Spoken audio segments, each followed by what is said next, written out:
And then my brother Ken is right underneath her in my, um, and he um, is is my other big star for me in my family of nine of us. But Roseanne and Ken are the ones I depend on the most, and I appreciate that so much. And Carolyn Ganter, Carolyn Ganter, did I say it the correct last name, Carolyn? Um, anyway, she's here, and I'm very glad to see her. Ingeborg is over to the left in my, I know it's probably different no matter where we are. Ingeborg probably goes back with my politics at as far back as anybody here, even though some of you are pretty darn close. Inga, I is one of the first people that I met in Madison when I came to college in Madison.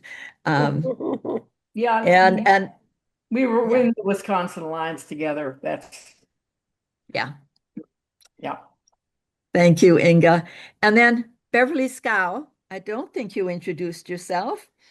And she's another person um, it's more recent, but um, we are in close touch, and I so much appreciate what the Wise Women Gathering Place does. And it's not limited to Native people. And I took advantage of a wonderful 4-day retreat, or you could say, and it was very, very helpful to me. So I did not call on one person who I think didn't speak. Um, last name Charter? No, I, Yes, it's Eunice. Eunice. That's who I am. Yay. Okay, Oh. cute. Oh, and All Ann right, just Proof is down at the bottom. Yes. Yeah. Judy, can you stop the recording because this isn't the part we're trying to record? And I really need to be a co. So, yes. Okay. Thank Okay, you Erica. all. We're just glad that you all came for this great celebration of Mary Kay. And so we want to begin this conversation to honor her. So we just want to definitely get started. And I think John and Erica is going to go from here. Is that right? I don't know if Erica, did you want to speak first or I could speak? Well, thank you, John, because I know that you have the great honor of the actual presentation of said award. So I Well, am I'm just grateful to again be here with the network. I had heard of Mary Kay long before I joined the board. My parents, in fact, gave me extra bonus points when they heard that I got the chance to work with her. So this is a longstanding family affinity for you, Mary Kay Baum. And as I was speaking with Mary Kay over the last week, I told her this resembles what some of you might remember as This Is Your Life, the television show where there would be, people hiding and you had to guess who was saying these nice things about you. And what I love about the network and about WNPJ and the other people that you've brought together in community is no one has to hide our affection for you whatsoever. It's lovely to have it on display this evening, but also hopefully in the days and the years ahead. So it is no surprise to any of you that Mary Kay, in the many ways that you all know her, as mom, as sister, as confidant, as colleagues, certainly that you know that she has always had a sense of community. This is an extension of her family and her upbringing, her faith and her wisdom, and her commitment to caring for and protecting both people and all living creatures. So, as you will possibly have the opportunity to hear tonight, but certainly we want to encourage you to take a look at the reading, on the WMPJ website is a note from Mary Kay herself. And it is a wonderful biography. And one of the beautiful things about you, Mary Kay, is that you live life in this moment. And so to honor you now, there is a traditional saying in the African American community is to give someone their flowers while they're still here. And so this is truly a life gift. With that, I encourage you all to visit the WNPJ.org website where you can read more about Mary Kay. But tonight we'll get to be in the present moment to reflect with you and share with you our love and appreciation. So with that, I will say what a lifetime achievement award means to so many of us is that we learn from you, we grow from you. We strive for peace and we strive for justice with you, and the work does not end. We're just so grateful that you'll be remaining with us in service as a special counsel and advisor. It's the way I've seen you all along. Thank you, Mary Kay. Thank you. It's Thanks, Erica. Yeah. heartful. Thank you. Yeah, I guess I'll just share. This is John Peck. I actually won a Lifetime Achievement Award about 10 years ago. I think it was in 2014. I don't know if people thought I was leaving Madison or something like, oh, we better give him an award before he leaves town. But I'm still here. So, and part of the reason I stayed here is people like Mary Kay. So, to be honest, she's one of the amazing, inspirational mentors in my activist work in Wisconsin. I actually knew about Mary Kay before I even came here. I didn't come to Wisconsin until 1991. I think it was when I came to UW-Madison as a grad student. But I already knew about Mary Kay because she's involved like in the Labor Farm Party. She was involved in El Salvador work, which I thought was really inspiring. I don't know if people know, like she actually delivered the Sister City Proclamation. I mean, we might hear the story tonight from friends who actually know more about this, but she actually delivered it to Arquitao in El Salvador in 1986. Like, wow. Talk about direct action gets the goods, like actually physically delivering the paper proclamation to our sister city community in El Salvador. That's pretty amazing. And then, I mean, that type of work just inspired me so much when I came here. Like, wow, we can do sister city projects. Like we had the Ionaro Sister City Project with East Timor, which our Madison Arquitao Sister City Project really inspired.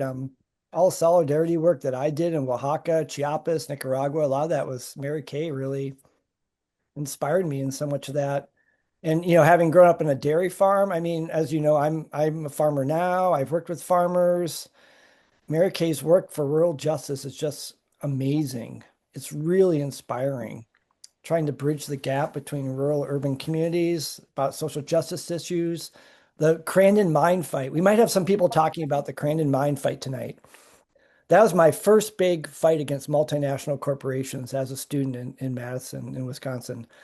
And there's people on this call who are involved with that too. Farmers who are on this call were involved with that fight, along with Native folks and others. This was Exxon. I don't know if people know back in 1990s, Exxon was trying to move into Wisconsin to open up copper sulfide mines. I mean, it's not the first time copper sulfide mining is happening, but this was a huge fight in the state.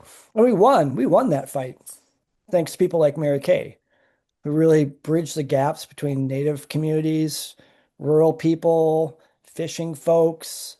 I mean, that was an amazing coalition that she helped craft with so many others. And I mean, what's nice about Mary Kay is like I mean, when we talk about grassroots solidarity and social justice transformation, it's not just one person. It's like a whole community of people. And that's what Mary Kay is really good about: building relationships, bringing people together, forging coalitions. I mean, that's what's going to win our struggles in the future. So I've always been impressed about, the world's a much bigger place than one person. The world's a much bigger place than Wisconsin. Mary Kay shows that in her work, in her life. And I mean, one of I mean, she might have a chance to talk about North, but the great blue heron is one of her symbols. I grew up near a great blue heron rookery, by the way, in Minnesota. We had 300 of these great blue heron nests just down the river from my folks' farm. It's like, wow, this is like a serious community knows how to protect their children, knows how to work together, cooperate. So when I think of Mary Kay, I was like, wow, the tributes we'll hear tonight should be really inspirational. And I'm so glad that we're able to honor her with this Lifetime Achievement Award. And I hope others will be inspired to continue to do the work and receive similar awards in the future. So I'm not sure at this point, are we just going to open it up to share tributes? I'm not sure. Well, I I'm have, going I have to, just one moment. Oh, Vicky, go ahead. Okay, go ahead, well, I Erica. wanted to share the award that we gave Mary Kay. Yes, Yes, that's we're great. about And- to do that next. Oh, Go okay. ahead. Thank you, I have Vicky. an image to show. So Oh, wonderful. Okay. do you want me to do Please, that now? that would be great. Thank you. And then Mary Kay, John, myself, all of the members of not only the WMPJ board, but of the lives that you've touched. We just want to thank you and to honor you. The Lifetime Achievement Award simply means that we want to encourage all of us the way you have to continue to make our lifetimes about making a better world as you have taught us. And Vicky will show the award, and then Mary Kay, I believe John is going to bestow the honor upon you as a former recipient. And if you could hold up the award as well. Okay, well, right now I'm screen sharing it, so that's all people will really see. And I don't know, Mary Kay, if you recognize the photo in the background. Yeah, she's got it framed. And you know what that is, right? Well, that is in the Ridgeway Pine Relic, I believe, Yep. It is. and where I've spent a lot of time, along with the great blue heron. And Okay. is there something else I should be seeing? No, The that was it. wonderful- I just, Okay. the pine relic Yes. yes. I was able to contact the photographer who worked with you on that. I don't know if he's here Yes. tonight. I think so. But I received my copy all framed yesterday. And All right. Excellent. so it will be hanging prominently here. Thank you so much. It's very fitting. And it's the words are wonderful. The image of and I really believe a lot of people believe that and there's a whole study on people who have Alzheimer's or something along that line, that contemplation is helps many. And even though I grew up in a church with that, and in a convent where you contemplated a lot, for me, I contemplate best in woods, and I had to learn very quickly never to plan an event after I'm going to be held after I am there, because I lose total loss of what my next obligation is. So I left a number of people standing before I learned that. So anyway, and like I say, I do believe that contemplation is really good, and for me, I find it on the land, in the woods, especially. Mhm. Thank you. Mary Kay. So I think at this point, we'll just congratulate you, Mary Kay, on winning the award. I'm not sure what more we need to do, but I mean, this is fantastic. And so glad you're able to accept this award, and all of your friends and allies and so on are here to join you and celebrate with you. So congratulations on winning this award. Mary Kay, I want to say, as the standing chair and leaving chair, before my last words to you is that when I met you, your spirit was so peaceful. You had so much peace, and you were just like your gentle spirit reminded me of Gandhi and all of those great people. You just were so gentle with me, coming from an urban Milwaukee community, and you just gave me so much love. You gave me so much love. And I always felt like when I was around you, I had a big hug around me. It always felt like you were hugging me when I was around you. So you just mean the world to me. You and I've told you that many, many times how much I love you. I will always love you. And this is coming from this city girl down in Milwaukee. I just love you, your spirit. You've always shared so much wisdom with me, so much kindness. And to be, I've always said to be in your presence, to breathe the same air, to just have known you. I count it all joy. I count it all joy. And I thank God that I was able to meet you, meet you and to have known you. So I just thank Tim for bringing me to WMPJ, because if he had never brought me, I would have never met a wonderful woman that you are. And I will always love you.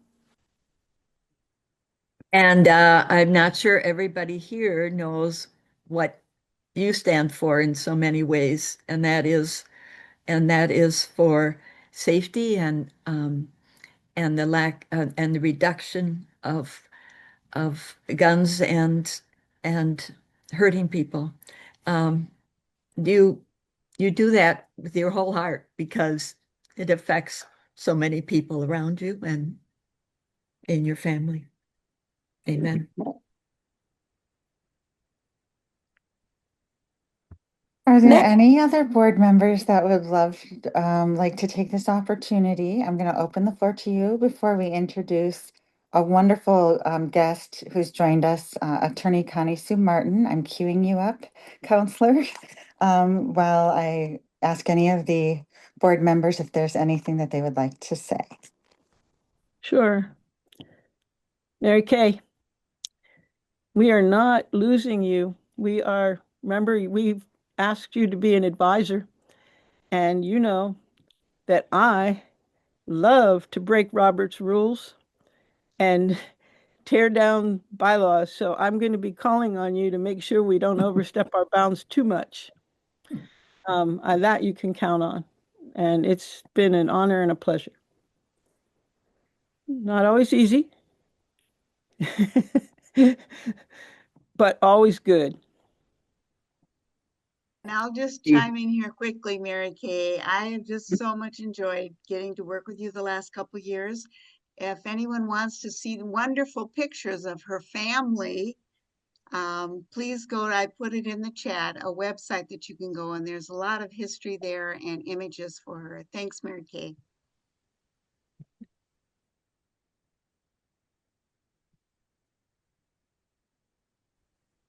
Annie, you're not, you have to um,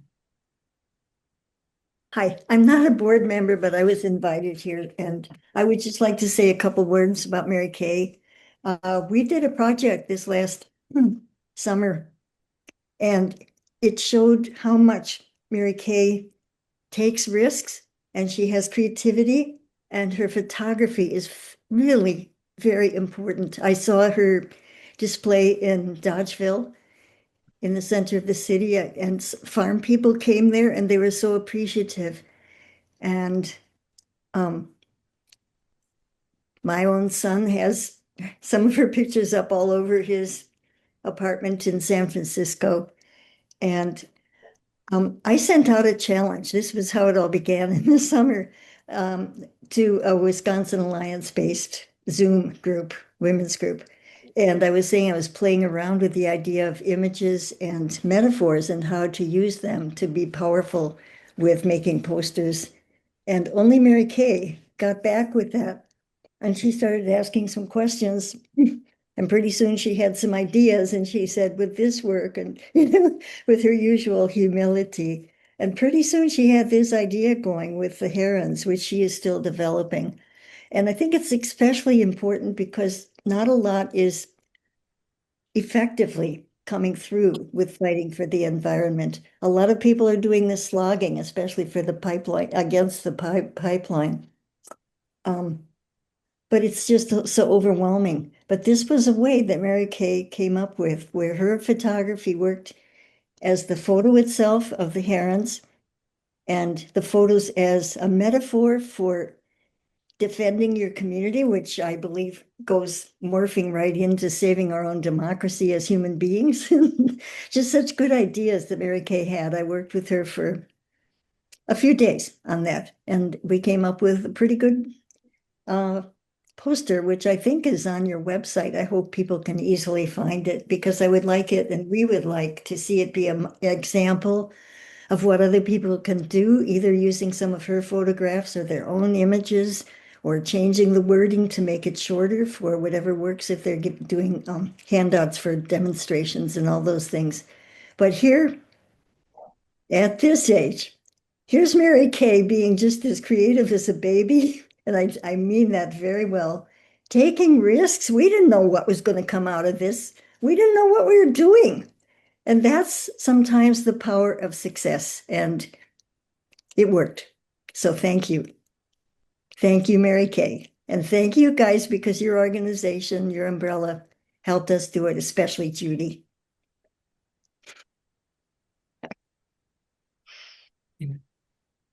I would like to say something here. This is Karen. Mary Kay, congratulations. We go back a long time. I remember shortly after I moved to Madison and went on my first trip to Arkansas, which you organized in 1994 when we went down there. And I remember the meeting at your home when we both lived on the Near East Side, and coming there and meeting you for the first time. And I was so impressed, like this, you were like a powerhouse, like, and your organized commitment. And that trip to Arkansas in 94 was life-changing for me. And I'll never forget it. And I'm so pleased that you've received this award, which you so deeply deserve. And not only your work with Arkansas, with the Sister City, but when it was Madison Urban Ministry and so many other things that you've done. So anyway, it's great to be a part of this, and congratulations. Thank you so much. I'd like to follow up on what she was saying about Mary Kay is like a Renaissance woman. She can do everything and everything well. She can do, like, not everybody can do religion well and the law well. But she adds something that I didn't tell a whole lot about the Renaissance, and that is kindness. Now, one time I was at a large meeting of a farewell for some judge, and there were all kinds of judges, tables with room for maybe 4 couples or 6, and I'm alone at this table. I'm in some scrape, of some kind of scrape that you get when you're a lawyer for the public. She knows that because she's been there.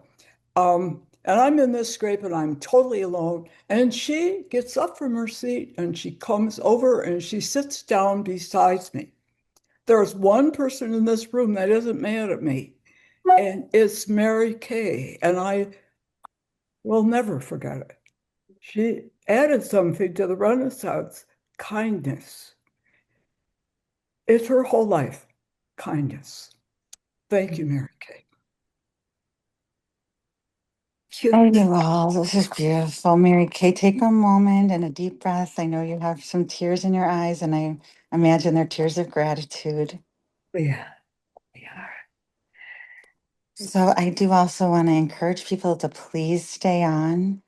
And Mary Kay, if you would like to introduce Connie Sue Martin, the amazing attorney that you've just shared so much about, or of course, feel free to respond to any of the lovely things that were just said. I have, well, it was several months ago when Wisconsin Network for Peace and Justice and lots of other, primarily groups working almost exclusively on environment, that we were trying to impact the decisions that you're going to help me with the Army and Corps of Engineers and and I can hardly say that without saying that they have voted the wrong way recently, and that but there's still lots of ways to win this, to save and stand with the Bad River Band of Native peoples, and but it affects every civil one of us, and I think what really connected the two of us was when I found out where you were living, Connie, just north of where my daughter had been living. And I, for those of you who don't know, Dawn Servenbaum became, she started getting the title of being the best lawyer for tribes. Now, Connie comes right up there. And I especially appreciated when I kind of teased her when we were in this session that, oh, and I guess you probably helped the Bad River Band to write the right requirements that are required for themselves. They're huge wetland with probably the largest amount of wild rice that they were drawn to by the word of God, the Spirit, and they just I learned a lot from Connie, and I asked her today, because the situation has changed from the last time we the Wisconsin Network for Peace and Justice had her speak with us, and because we need to know what to say now to the public, to the letters to the editor, because it's not much in the news that we're not so confident that we will be able to save this. And so that's my introduction. I'm sorry it wasn't real, but we so appreciate and you'll do very well compared to what my talking is right now. So no, you did just fine. Okay, and thank you. I am so glad I got to watch your Lifetime Achievement and listen to all of the lovely things that people have said about you, each and everything so well deserved. I apologize for my lighting here. I'm in a guest office in my firm's Portland office today. I had some meetings down here in Portland, so I am not in my usual environment up in Seattle where I have total control over what my equipment looks like. But I'm happy to be here. I'm happy to have the opportunity to speak with you again. I was pretty hopeful. After the last time we spoke, I should probably have been more realistic, but I am the eternal optimist, which is what you have to be when you represent Indian tribes. You have to have eternal optimism and grit and resilience and just decide never to give up, which is pretty much what Native peoples have been doing since time immemorial. So the outcome of the objection. So let me back up even further. Yes. The Bad River Band is a sovereign government that is recognized under the Clean Water Act as a downstream jurisdiction. And when the state of Wisconsin was presented with this proposed project to reroute the pipeline around the exterior boundaries of the reservation. The pipeline will actually be constructed within the state of Wisconsin's jurisdiction. And so the state had to certify under Section 401 of the Clean Water Act that the project as proposed would not violate Wisconsin water quality standards. In doing that, the state of Wisconsin imposed, I forget what the number is, it's like 250 conditions that have to be satisfied in order for the project to satisfy their water quality standards. Well, that's never going to happen. And the state of Wisconsin does not dip its toe into reservation waters. So it is not certifying through this 401 certification that it will satisfy the Bad River Band's water quality standards, which are more protective. So the Clean Water Act says, okay, when there is a downstream jurisdiction, downstream of a project, and the downstream jurisdiction believes that its water quality standards will be violated, then it can object, which is what the band did. We looked at what the proposed project was and said, there is no way that even if you have these 250 conditions satisfied, that it will be protective of the more protective water quality standards of the band and its uses of its resources. So we made the objection. We had a 2.5-day public hearing before the Corps in St. Paul. And the EPA stood up and said that it did not believe that the water quality standards would be violated, but oh, we didn't consider all of these things. And it listed materials and information that it had not considered, and it was not considering what we were going to present at the public hearing. And then Enbridge got to go and do its presentations about how great all of its proposed best management practices are and how wonderful its operations are and how it will absolutely not violate water quality standards. And then we stood up and did our technical presentations. We had information that more than rebutted the stuff that the EPA said and the stuff that Enbridge said.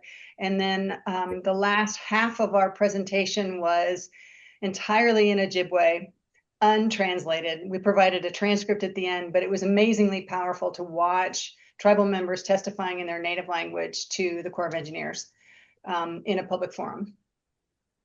So that was in May or June. I'm trying to remember. It's been a long time, and I went on sabbatical for 2 months since then. And the Corps, unsurprisingly, decided that, oh, there's no way that this is going to violate water quality standards. Once you do all the 250 things that Wisconsin says you need to do, then you're good to go, Enbridge. So it issued a permit to them to allow the construction of the pipeline and the filling of wetlands temporarily and permanently. But there is this ongoing contested case hearing before the state of Wisconsin, DNR, over the permit. And the water quality certification by the state of Wisconsin has been stayed, so it's not final or effective. So construction cannot commence under the permit that the Corps has issued. So it's still hanging out there.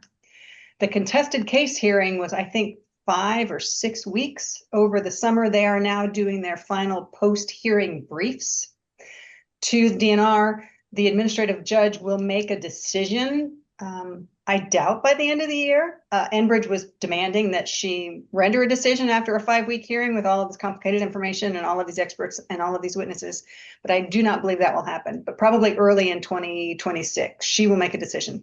Then there is an opportunity, if the tribe and the environmental partners and friends and allies are not successful, they can appeal it to the state court. The other thing that's happening is the U.S. District Court case where the federal court said that Enbridge was trespassing across the reservation and had to remove its pipeline and cease operating by 2026. That was appealed to the Seventh Circuit Court of Appeals. So that appeal is ongoing. So there's lots of moving pieces with respect to the litigation. There is a right to file a lawsuit, another federal lawsuit, to appeal the permit. So the tribe is contemplating whether or not to do that. They have a 6-year statute of limitations, so there's a big long window to figure it out. But I think we're, waiting for the outcome of the contested case hearing. Because if the DNR says, yeah, we were wrong, we should not have certified this as satisfying our water quality standards, then it goes back to the drawing board and the permit cannot be acted upon, it cannot be constructed. So lots of moving pieces. Obviously, it's extraordinarily expensive to try these cases. So the tribe is trying to be judicious and do things with the biggest bang for their buck. So what can you do now?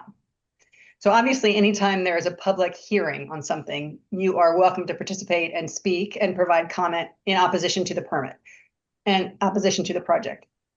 The Corps of Engineers said that it had satisfied its trust responsibility to the tribe when it issued this permit. Obviously, we disagree.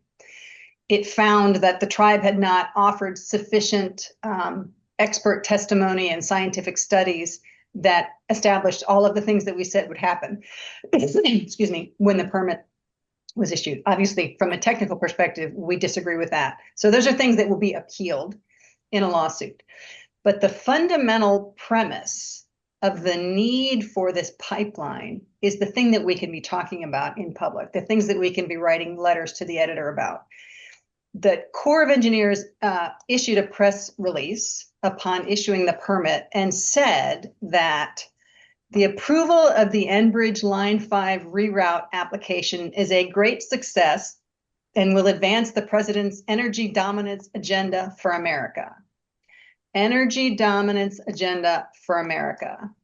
This pipeline carries Canadian oil to Canada. It does not offer energy, petroleum or otherwise, to the United States. So, and then thank you very much, Patricia. The Wisconsin DNR said it doesn't provide it to Wisconsin either. So how is this energy dominance to America? This is Canadian energy dominance using the public resources of the United States, the states of Michigan and the state of Wisconsin. So that's maddening that this is not United States energy dominance, even if you think that that's misguided or not. The people who are thinking that it is, pro-America, let's do this. No, it is not. It is not energy dominance.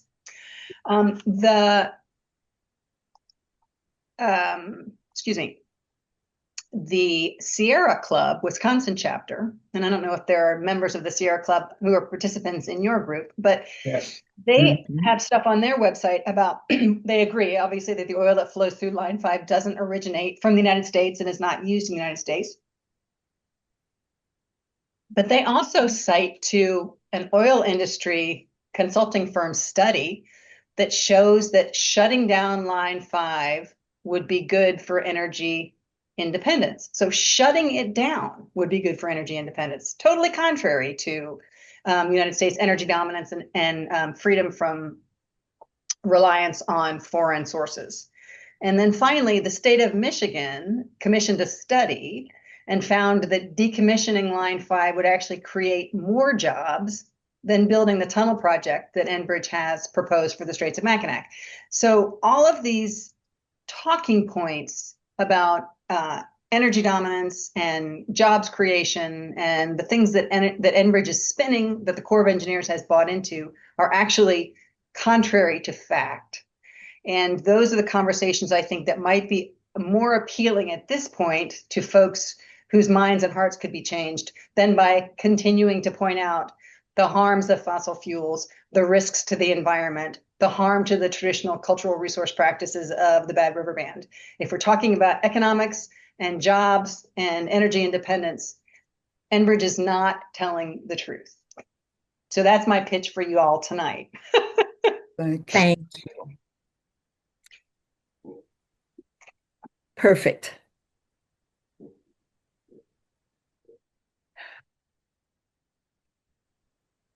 Thanks very much, you guys. Oh, thank you for the hours you put into this and over all these years, and appreciate it so much. Thank you very much. Oh, I think we have a hand up, Dan Folkman. Yeah. If we can continue some of the personal connections with Mary Kay.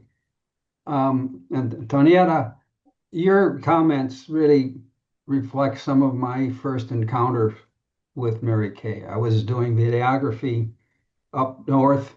I'm in Milwaukee. I think it was in the Eau Claire area. I can't remember. But it was a long day, many presentations. And Mary Kay was the last speaker of the day. And I didn't know Mary Kay. And I'm thinking, I'm exhausted, done all this videoing and alike. And she gets up and delivered a little speech to the members of the progressive community that just struck to my heart the strength and wisdom and courage, because she wanted to share with them how they could do better at working with someone who has dementia. And I said, I couldn't believe how articulate and powerful and personal message. And it was practical.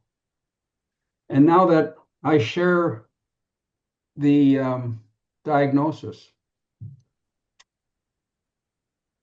at that time, I said, how am I going to meet this woman? I need to just say to her how much what she said was just so impactful. I did not know that I would meet again and I'd have the privilege of establishing a deep friendship and collaborative partner in the video work that I was doing, and how she broadened and deepened that work. And what I saw and what I heard was the heart, the intellect, the drive, and the commitment to humanity was still vibrant and powerful. And it was humbling to be able to work with Mary Kay. And we actually did so many videos together that we put together a playlist. And I don't 10, 15, I don't know what it was, but it was across the whole wide swath of political activism. And I know Mary Kay as a videographer, as an editor, and as an activist in this medium. And we did a lot of work together. And every time I look forward to those editing sessions, and we'd even comment about how much we enjoyed the work together. And you know you're doing good as a videographer and as a video editor if you can bring tears to people's eyes. So I worked very. She would cry during our edits. And I just want to share with people what a lovely, powerful experience it has been for me. And I look forward to a few more videos, Mary Kay. Thank you very much. And I'm humbled to be in this space of friends to honor your award. So thank you, everyone, for recognizing Mary Kay. Oh.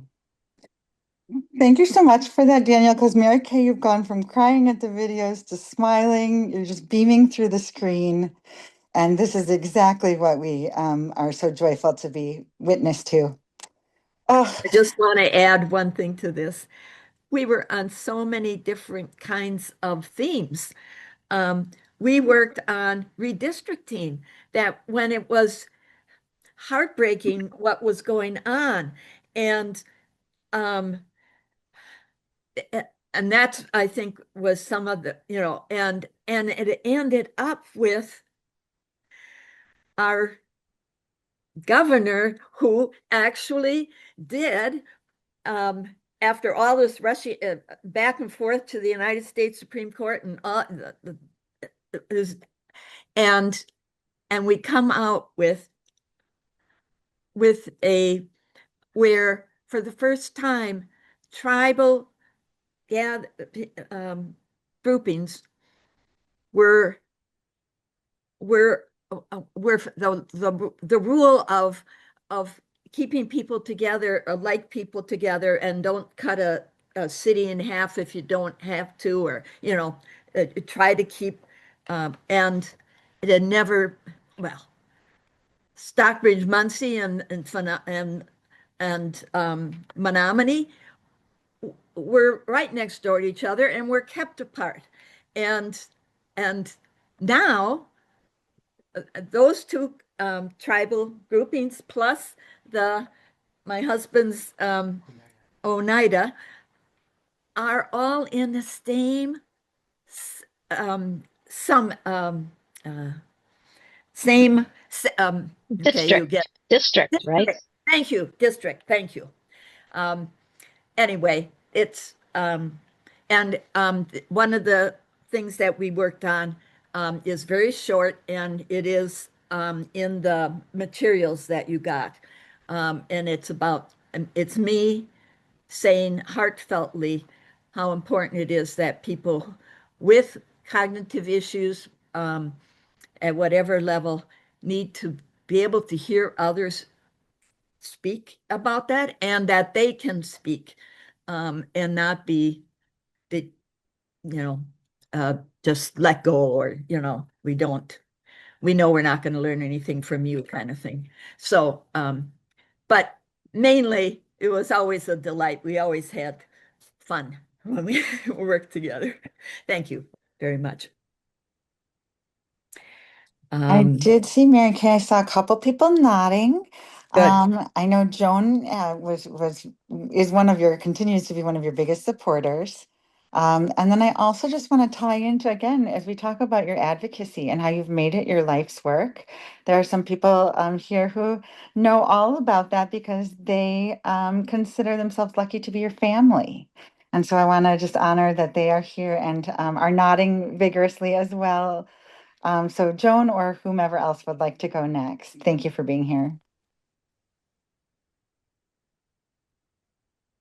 Hi, Mary Kay, and hi, everybody. My name's Joan Lorian, and I'm on the board of Madison Architau Sister City Project that you've heard about already tonight. And I haven't known Mary Kay that long, but I did get a wonderful opportunity to interview her for an oral history project that the Madison Public Library did on Madison Architau Sister City Project, the beginnings of it.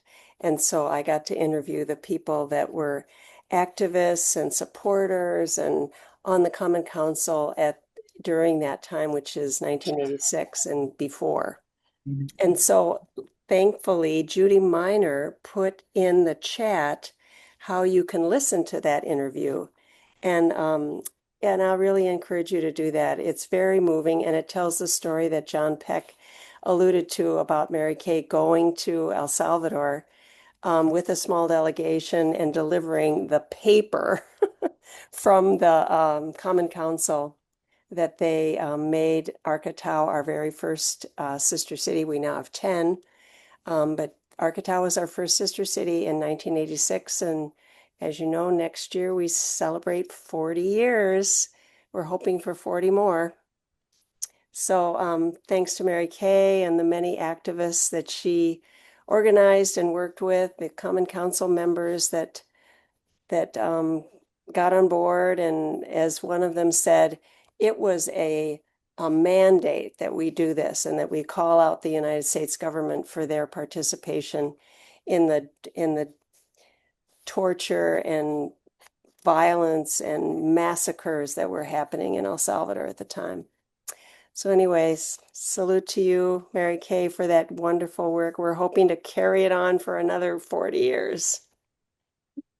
And unfortunately, the end of that particular tape leaves out accident, or it's not, and so I have to give you those last words, because if you read it, you won't know the strong significance.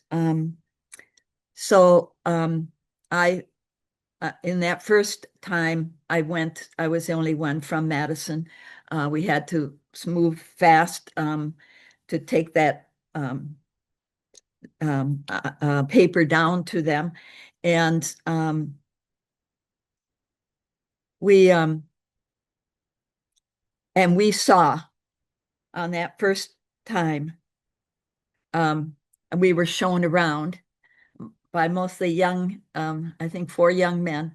But they,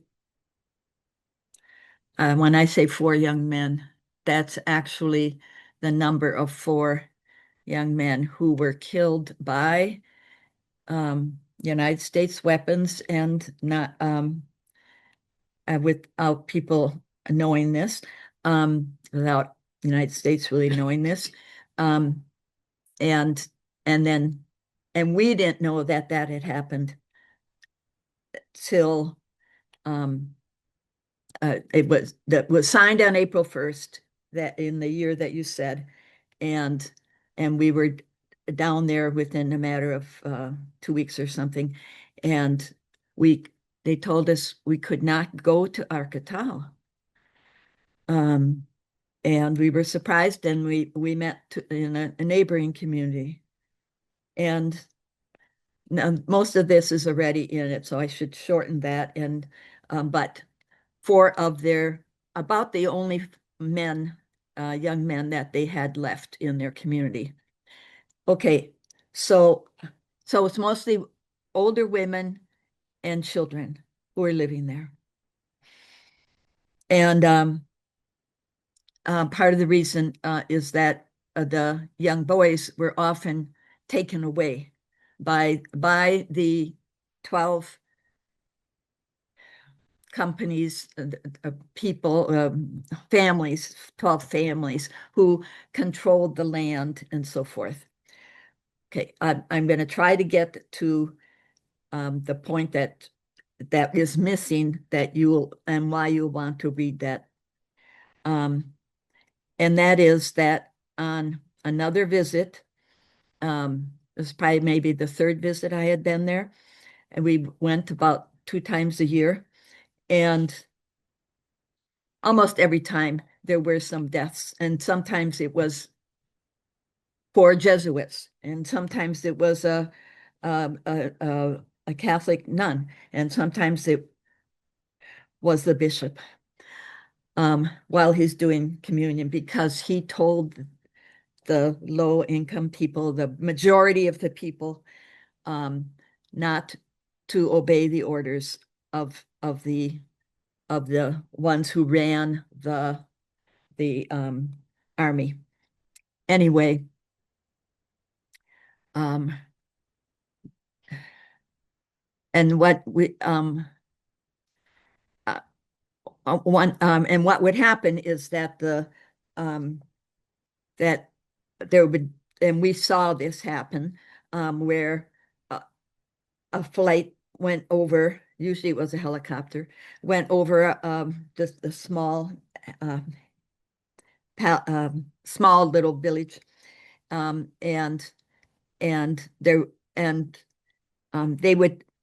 they had ordered us, the ones who were taking us around ordered us to earlier, if we tell you to do something, you do it. We might have to ask you to stay still or move, whatever. And pretty soon then you'd see smoke coming from that little hamlet, is the word I was trying to think of. Okay, so maybe 3 times later, a woman and her baby come to visit us. They were told that if you are seen visiting with those people from the United States, you're going to have real dangers in your life. This woman felt she needed to let us know, so we had more to bring back to the United States. And that's about where that's where it about cuts it off. But what I remember from that is the next thing she said. Okay, this is the baby I was holding. And we were right next to each other. But my son, who was a few years older, he was just a little ways away from me. And he was hit by the dropping of that bomb. And he he died. And I mean, it's just she felt she needed us to know to bring back to the United States. And that is what they always said when it was time for us to leave. They always said, now your important job comes. It's what you do when you go back to the United States. Yeah, and don't take any pictures of planes or because you'll not come get away yourself if they see that. And then when I talked about having to follow their instructions, what they made us do is, or all they'd had to do was tell us, and we did it. Spread out and be still, because those airplanes were equipped with all kinds of ways to tell if there's even too much it's a cluster of people, and then we'd be in trouble. But it was always a savior for us. We were not the ones that were at risk. It was the people living there, and mostly women and children that were left at that point. And you got to read it too. And I'm sure that we'll have other people who were with me at that one to be able to verify how it was for the end. That's courage. And it worked. After how many years? 10 years, wasn't it? It was 10 visits. It was 5 years, I think. The war was 12. It was 12. Okay. And I know one person in the group wanted to bring back the head of a child. And he was an assistant to his legislator, and being able to talk and give proof of what was seen, and the United States did, because of all those visits. And of course, when I see needs today,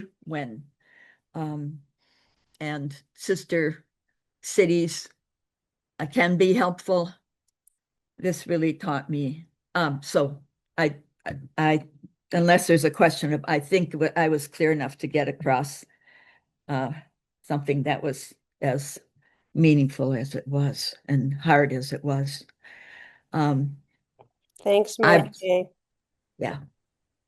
Thank you for getting us started on this long road, and now we're back fighting yet another dictator, and that's right. And trying to wend our way through this without getting CRIPTES or U.S. El Salvador Sister Cities or MASCP obliterated. Yeah. So thank you for all that good work and all that good history, and we carry on with cross-border justice seeking and peace seeking and friendship. Thank you.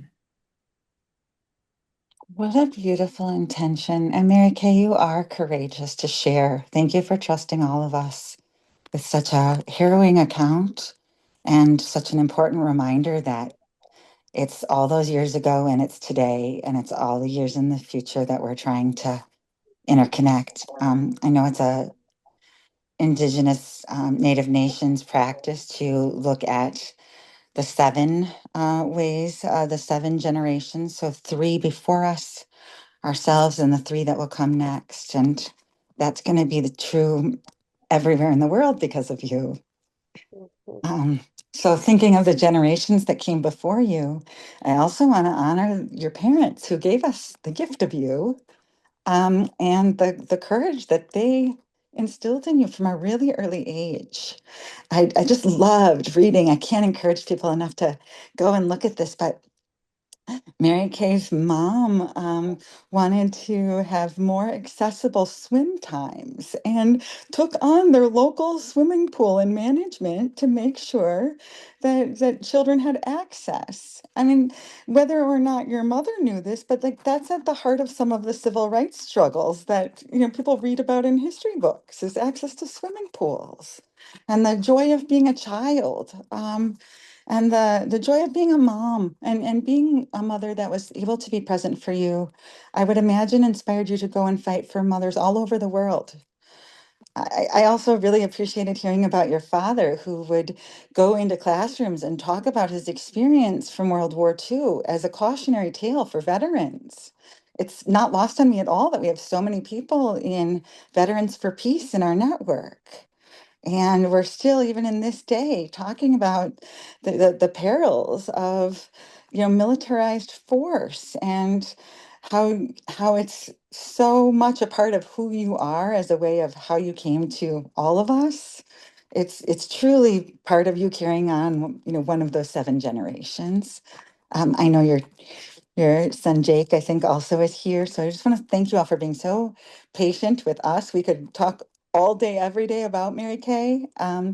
I also just want to invite anyone else who considers themselves extended family and community to join in anything they'd like to say.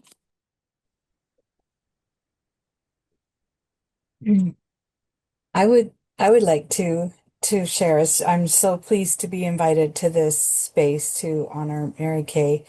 I'm Beverly Scow, and I met Mary Kay years ago when she found us at the Oneida Powwow. We had a rock and rest station set up with diapers and wipers and rocking chairs for breastfeeding moms, and she came in and said, I've got a camp I'm looking for young people to come who are, in homes where their caregivers are challenged in some way with cognitive or trauma.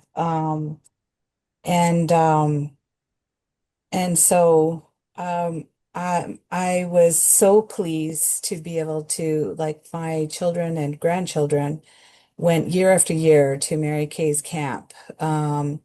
And they just blossomed. They just really got a lot from that experience on nutrition and healthy communication and then my son even became one of the youth counselors, to with her to help with that project. But to me, just like all the worldly type of impact you have had in the world, Mary Kay, and then how personally you've helped so many individuals in such a meaningful way as well. All those youth in those years, my children, and I've seen you through the years with extended family and family community members who are struggling with different struggles, and you are finding resources. You are such a strong advocate to find out how can I connect them with the right places to get them the resources they want. And thank you for that. You just the kindness that people have talked about, you are always carrying that kindness and love for people in a very real, meaningful way. So I just um, it was really important for me to be here because you've had such good impacts. Love you, Mary Kay. Thank you. And what your organization does every day is along those lines. Working with people who have had traumas in their lives, and it impacts the children and all kind, and you help people to see a future.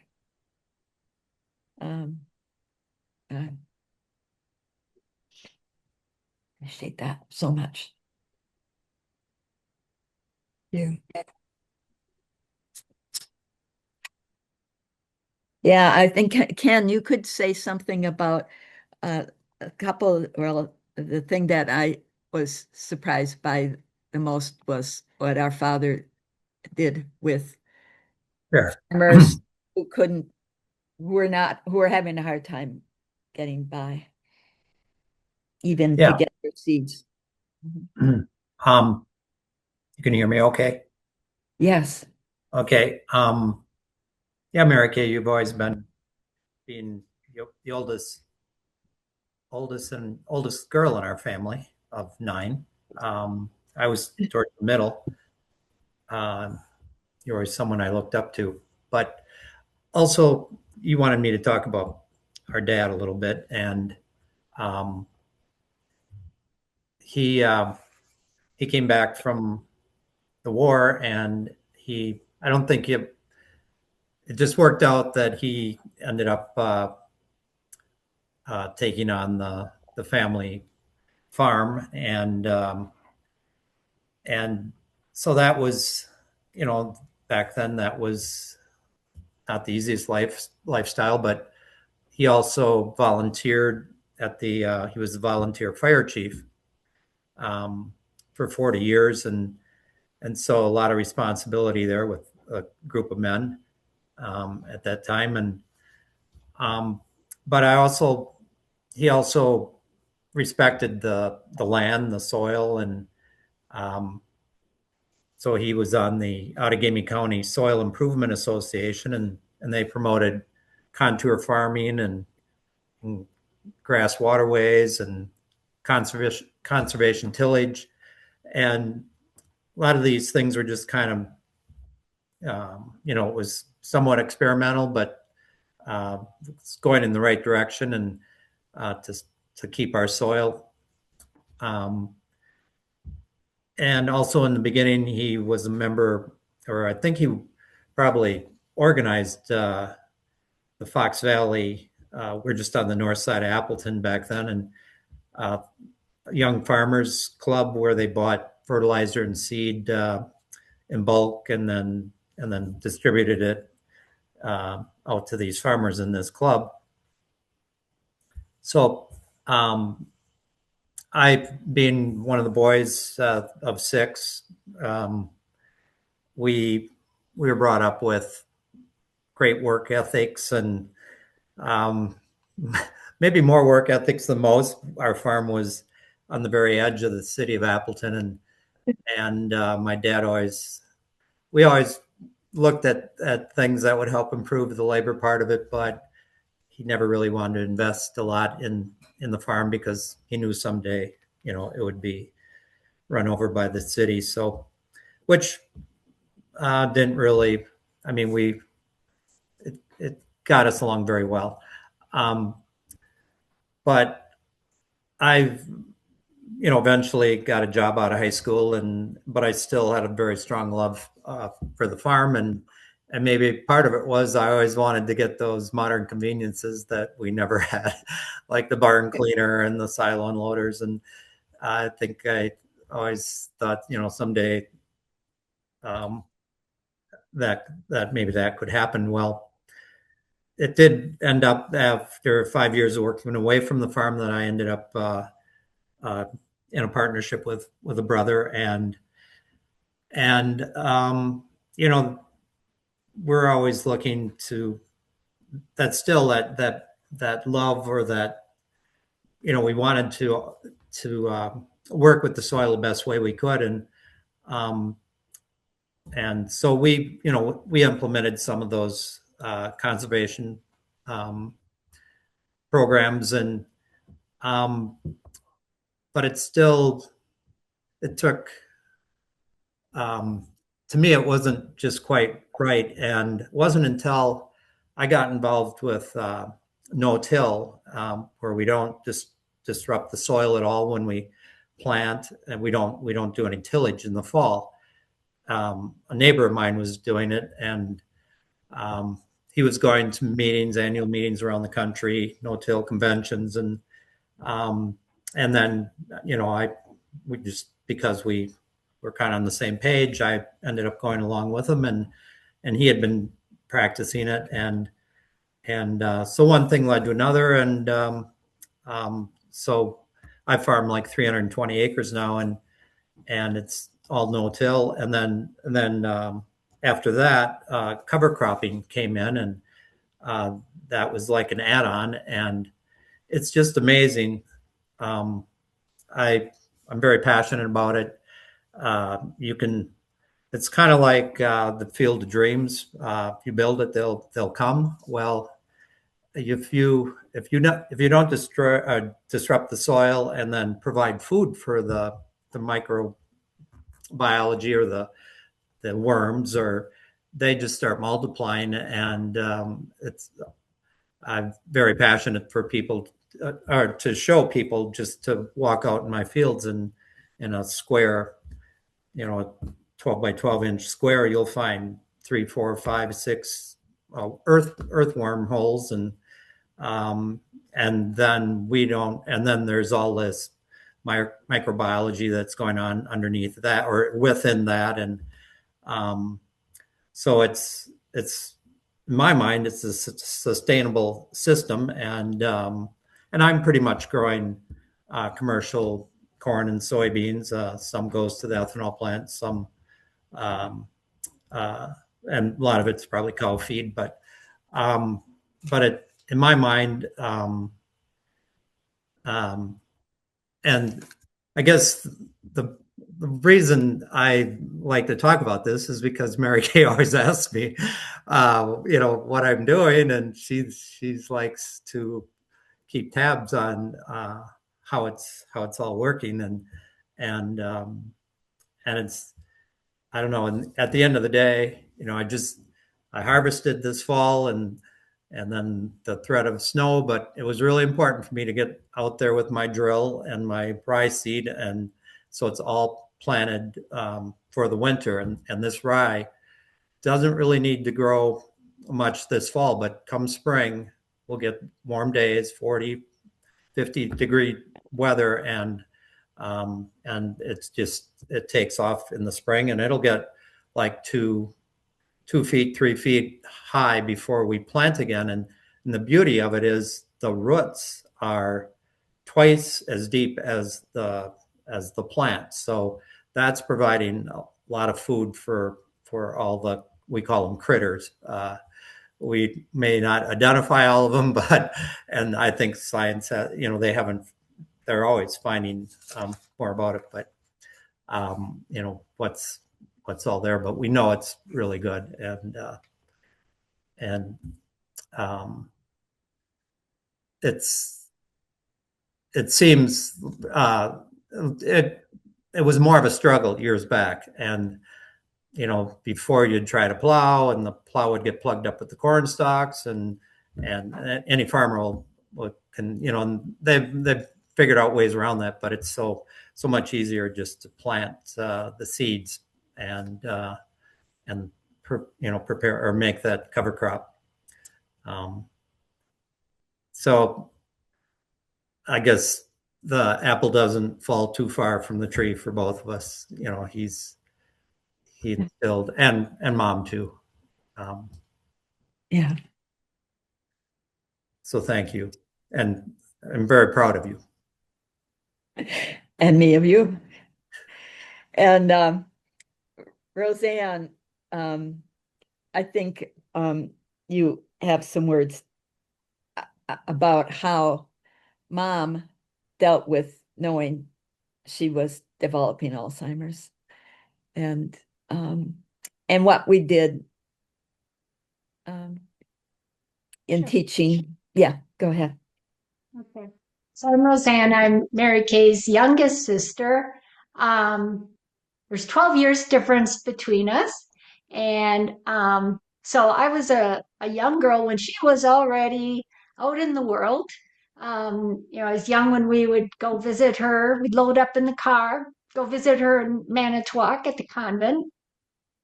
And so many car trips there. And then, and such a strong woman of faith. And then when she went to law school in Madison, we'd have trips down to Madison and visit her there. And it was just so inspiring to see my oldest sister in law school. And, her sense of adventure, which our mother instilled in all of us. She really believed that we would regret more what we didn't do versus just try something new, and not worry about failing at it. It was better to get out and experience. And Mary Kay did that. She did a solo bike trip from Madison, I believe, to Door County, all by herself, with pannier bags on her bicycle, sleeping under the stars. So I admired all of that, and then her trips to El Salvador, her activism, and always wanting to help people, and our mother did that as well. She always wanted to help people. She was a nurse during World War II, and she signed up for that, and it was over in Germany and Europe, and so, and then she raised 9 of us kids on the farm, not an easy thing. And she planted the gardens. She taught us about good food, good nutrition, all of those things, caring for the land also, and for the animals. And then she started getting sick at about the age of 50, and how she took that on very courageously. She was a nurse. She understood that there were changes. She didn't exactly know what was happening. We went to the Dr. Madison numerous times. They would call it the Beulah Bound disease because they didn't really know. But it was watching how she handled her own illness with grace. And as things became harder for her, that she accepted the care from us, and very positively, and it was very inspiring. So she taught us a lot, and she taught us how we were a big family in a small house, how we just all learned to work together. We might have different opinions, but we all worked together well, and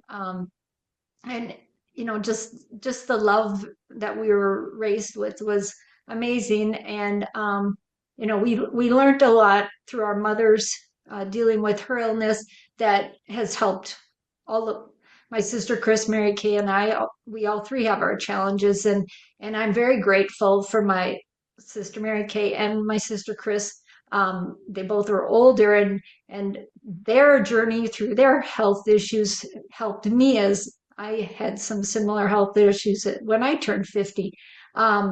And just the strength and courage that both of them have. And, we developed the group, the For Memory group, the nonprofit group, to share what's happening in our lives, and not to be, as was mentioned before, not to be private about it. Let's get out and talk and help people. And that's been very a wonderful experience. And it's helped a lot of people. It's helped me, and I'm just so proud and blessed to have you as a sister, Mary Kay. And you're amazing, and I'm just so grateful for everything that you do and have done for our family and so many other people. So shine. I'm going to add one thing, that how hard it is lots of times when people develop cognitive problems. They insist on wanting to continue to drive the car. Oh. And one day she just said to us, I really can't see as well as I should. I can't follow what's going on out there and in the car. I'm not going to drive anymore. No argument, no, even, and none of us suggesting it to her or anything. And it was just, she was thinking ahead, and right. She did not want to put anyone in danger, because it's actually when she was your daughter Dawn was in the car with her, and she just didn't feel safe driving your daughter. Dawn was real little, and yeah, she just decided then. And I was about 16 at the time, so I took over. I helped drive for her. Then I did errands for her, and then, we lived across the street from a grocery store, so Mom would just take their wagon and pull it across the street and get groceries and pull it back because she just did not feel comfortable driving anymore. So yes, she did that all very just gracefully. She Yes. she was a woman of grace. Mhm. Yeah. We were blessed to have her role model. Yeah. Thank you. Thank you so much, you all, Ken, Roseanne, for sharing your sibling with us and with the world. I'm up for adoption. I think this is the family I would like to be a part of. I really appreciate you honoring your parents. Mary Kay, I also heard in the pieces that your siblings were sharing something that you shared with me, which is also the power to educate and to spread information. And so it's no wonder to me that you were an educator for years, on the school board as well. I would imagine in a minute when we hear from your son, the ways that you've taught and guided and inspired, but also your faith, just this really strong belief that it's important to keep going and to keep trying. And for some of us, it's, to keep loving. For others, it's to keep fighting, whatever that is, that you've touched so many lives. And I hope it would be okay. I don't need to like over moderate, but if you have others who are part of your community family who wanted to say a few things, I just want to make sure that we're creating space too. It's hard to follow siblings and family. So I just wanted to create that invitation. And again, up for adoption. The family seems amazing. Thank you for sharing with us. Thank you.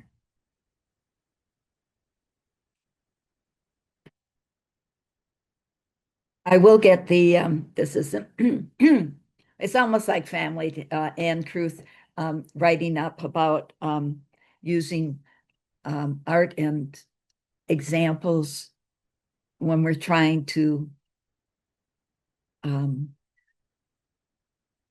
urge advocacy and so forth. And I don't think it's on our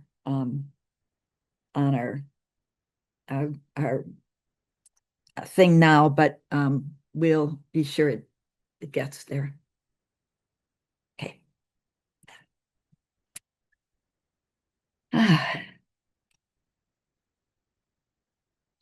And Mary Kay, it is in the chat. Our lovely Judy had put that here, where you can also see the video from 12 years ago.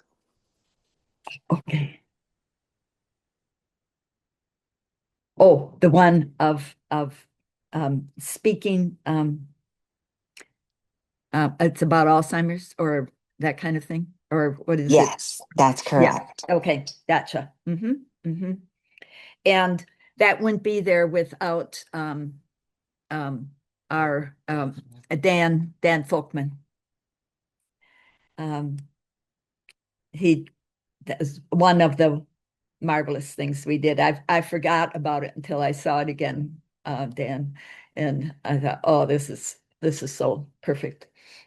So thank you.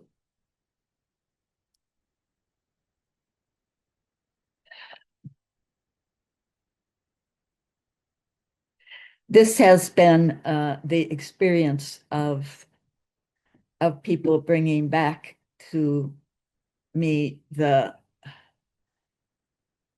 vastness of my experiences, and we really didn't do everything.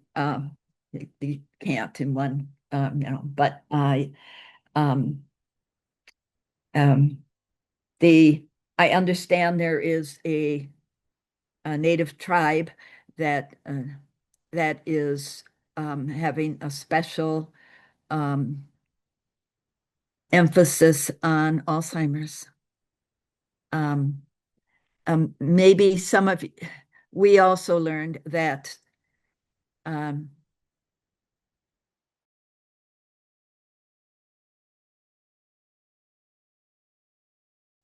that from breast cancer. Um,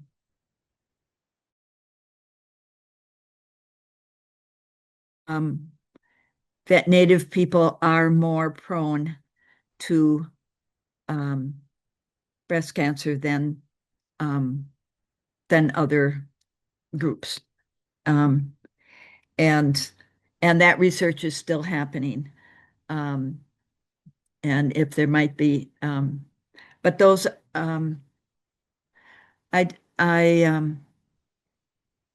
why research is so important. And I don't think we said this in the group, but that we're fortunate that where we get the services in Madison, but they go outwards too, for all levels of from mild cognitive impairment to much more severe, and the variety of different kinds of Alzheimer's too. But that that we're fortunate because, and someone tell me the name of the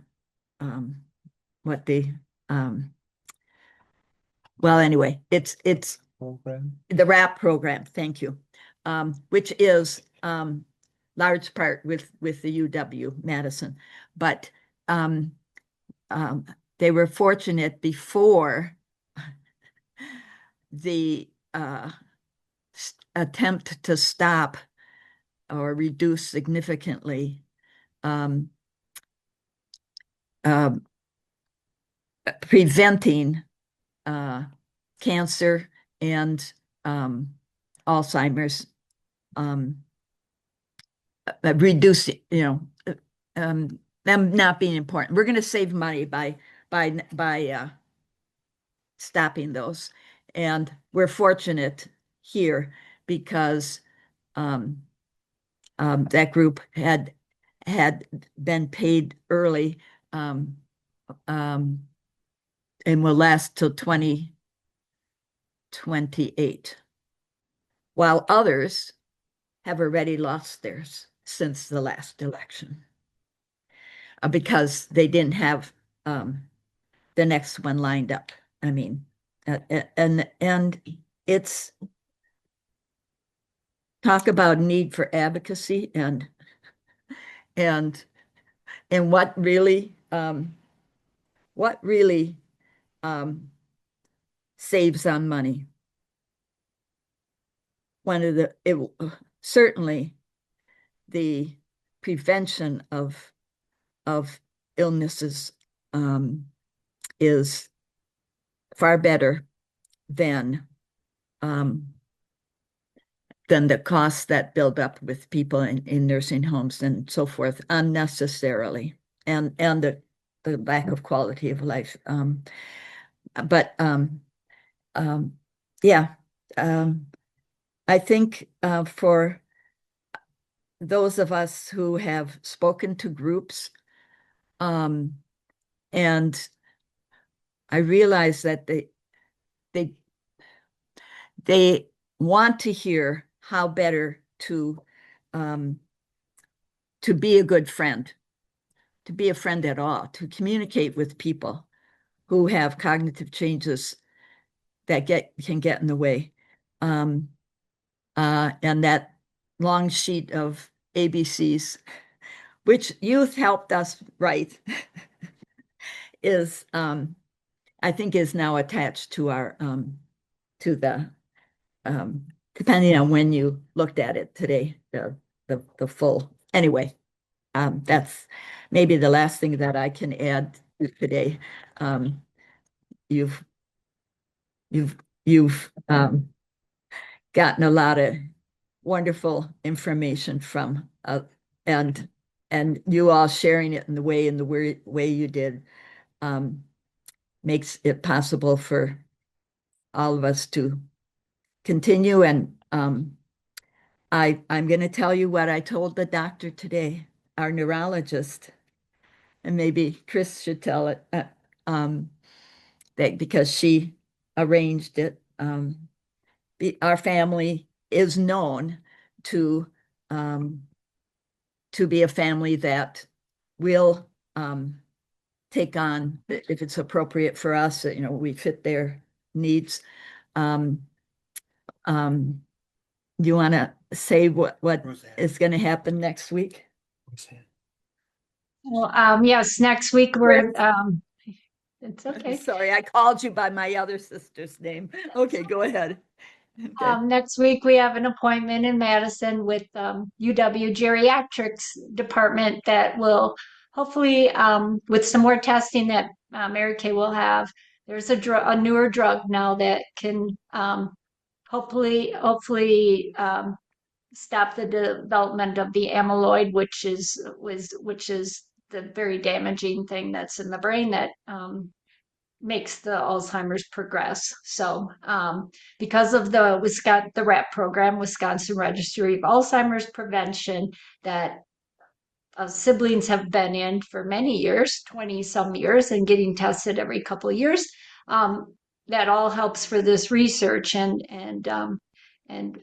Mary Kay's going to be able to go down there and hopefully get on this drug. And Dr. Mario here in Neenah was like, you have to, he gave me his personal email, you have to keep us informed because we don't have access to that yet. And he's like, I want to learn. We're going to learn from what you guys are doing. So, and he said it's going to be so beneficial to so many people, so promising. And they're also working on research to find when they can start giving this drug to people even before symptoms start, by just by knowing through tests if a person is genetically or has a precursor to have Alzheimer's, and it would become more of a preventative drug. So there's so much hope, and it was such a uplifting.